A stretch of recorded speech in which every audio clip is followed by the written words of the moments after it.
কুমিল্লার জনপ্রিয় খেলার মধ্যে অন্যতম হলো কাবাডি। অন্যান্য খেলার তুলনায় কাবাডিটা আমার সবসময় বেশি ভালো লাগে, কারণ কাবাডি হলো আমাদের জাতীয় খেলা। প্রতি বছর কুমিল্লা টেগুড়িয়াপাড়ার এলাকায় অনেক অনেক কাবাডি ম্যাচের আয়োজন করা হয়। ঠিক তেমনি ঈদের পরপরই টেগুড়িয়াপাড়াতে একটা কাবাডি টুর্নামেন্টের আয়োজন করা হয়েছিল।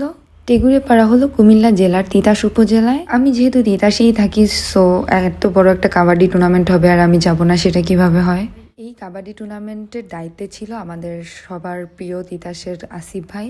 সো আসিফ ভাইয়ের ইনভিটেশনে আমি জানতে পারি যে এখানে আজকে কাবাডি টুর্নামেন্ট হবে। দেন আমি চিন্তা করলাম কেন আমি যাব না, আমার তো কাবাডি খেলা খুবই পছন্দ।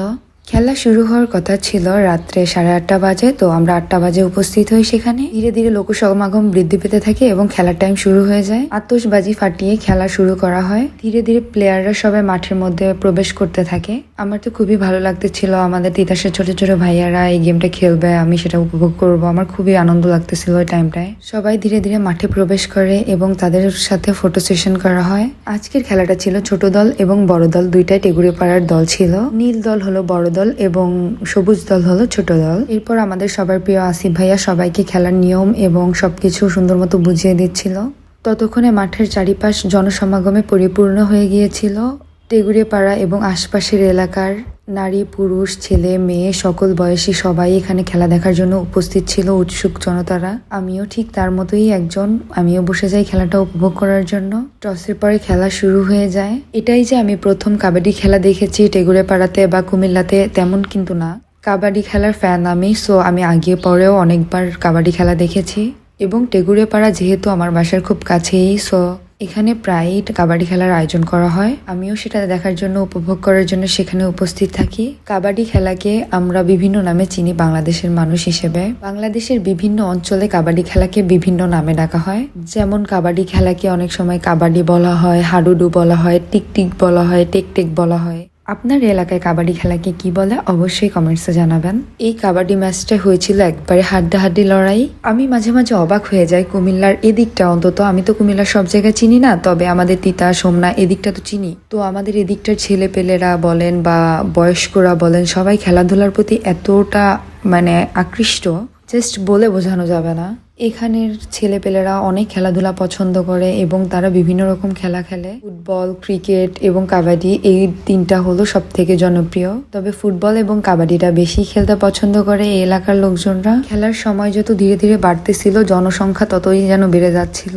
লাস্ট টাইম আমি যেবার কাবাডি খেলা দেখেছিলাম, ওবার ছিল একবারে পুরা শীতকালের ভিতরে খেলাটা। যেহেতু রাত্রেবেলা খেলার আয়োজন করা হয়, তো এত রাত্রেবেলা সবাই আসতে পারেনি। তো এবার যখন আমি খেলা দেখতে যাই, তখন আমি বুঝতে পারিনি যে এত এত মানুষ এখানে উপস্থিত হবে। সবার মধ্যে এতটা উত্তেজনা দেখে আমি তো পুরো অবাক হয়ে গিয়েছিলাম। খেলাও চলতেছিল একবারে হাড্ডাহাড্ডি লড়াই। খেলায় ছিল 2জন রেফারি এবং আসিফ ভাই খেলার সার্বিক দিক পর্যবেক্ষণ করার জন্য।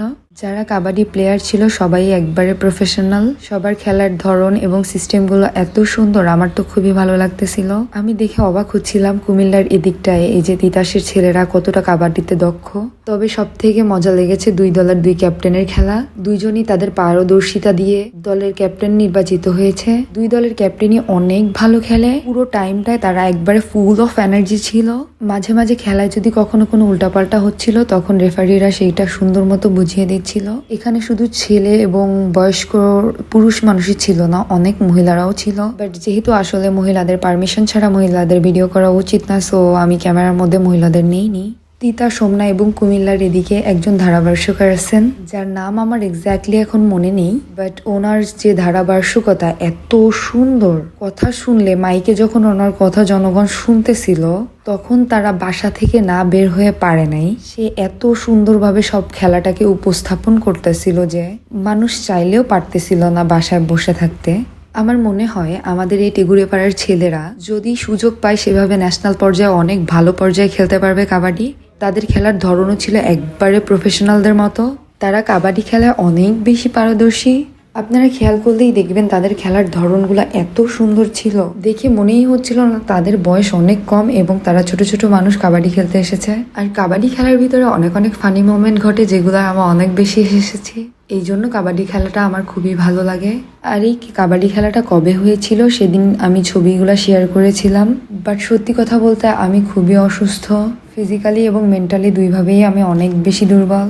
আপনাদের সাথে আমি অলরেডি শেয়ার করেছি যে আমি কতটা সিক ছিলাম এবং আছি, এই জন্য এনার্জি পাচ্ছিলাম না সেভাবে আপনাদের সামনে ভিডিও উপস্থাপন করার জন্য, তাই আমার ভিডিওটা ছাড়তে একটু দেরি হয়ে গেল। তবে আমার খুবই ভালো লেগেছে যে আমাদের কুমিল্লার তিতাসের ছেলেরা কতটা দক্ষ, এবং আমি চাইলে ভিডিওটা নাই ছাড়তে পারতাম, বাট আমার মনে হয়েছে যে বাংলাদেশের মানুষের সবার জানা উচিত তিতাসের বা কুমিল্লার ছেলেরা কতটা দক্ষ, কতটা পারদর্শী প্রতিটা খেলাতে। এই জন্য আমি অসুস্থ থাকার পরও আপনাদের সাথে ভিডিও শেয়ার করতেছি। এত বড় একটা ভিডিও এডিট করা, সেটাকে ভয়েস ওভার দেওয়া অনেকটা কষ্টসাধ্য ব্যাপার। অসুস্থ শরীর নিয়ে তারপরও আমি আমাদের তিতাসের জন্য এবং কুমিল্লার জন্য এই ভিডিওটা শেয়ার করলাম। আশা করি সবার আপনাদের এই ভিডিওটা ভালো লাগবে। সবাই আমার জন্য দোয়া করবেন আমি যাতে খুব তাড়াতাড়ি সুস্থ হয়ে যাই এবং আপনাদের সাথে সুন্দর সুন্দর ভিডিও উপস্থাপন করতে পারি। বাই দ্য ওয়ে, এই খেলার স্পন্সর ছিল আমাদের তিতাসেরই ছেলে, ফ্রান্স প্রবাসী একজন বড় ভাই। এক্স্যাক্টলি তার নামটা আমার এখন মনে নেই, যেহেতু এটা অনেকদিন আগের ভিডিও। আর একটা কথা, আমি এই ভিডিওতে শুধুমাত্র ব্রেকের আগের টাইমের খেলাটা শেয়ার করেছি। আমি চেয়েছিলাম আপনাদের সাথে পুরো খেলাটা শেয়ার করতে, বাট টাইম ডিউরেশন অনেক বেশি হয়ে যায়, এই জন্য পুরো খেলাটা আমি শেয়ার করতে পারিনি। আর পরবর্তী ভিডিওতে আমি আপনাদের সাথে শেয়ার করব ব্রেকের পরের টাইমের খেলাটুকু এবং পুরস্কার বিতরণী অনুষ্ঠান। অনেক হাড্ডাহাড্ডি লড়াইয়ের এই ম্যাচে কে জিতলো সেটাও আপনারা দেখতে পারবেন আমার নেক্সট ভিডিওতে। সবার জন্য অনেক অনেক শুভকামনা রইল। অসুস্থ থাকার কারণে আপনাদের সাথে সেভাবে আমি কানেক্ট হতে পারতেছি না, এই জন্য আপনাদের কাছে আমি আন্তরিকভাবে দুঃখিত।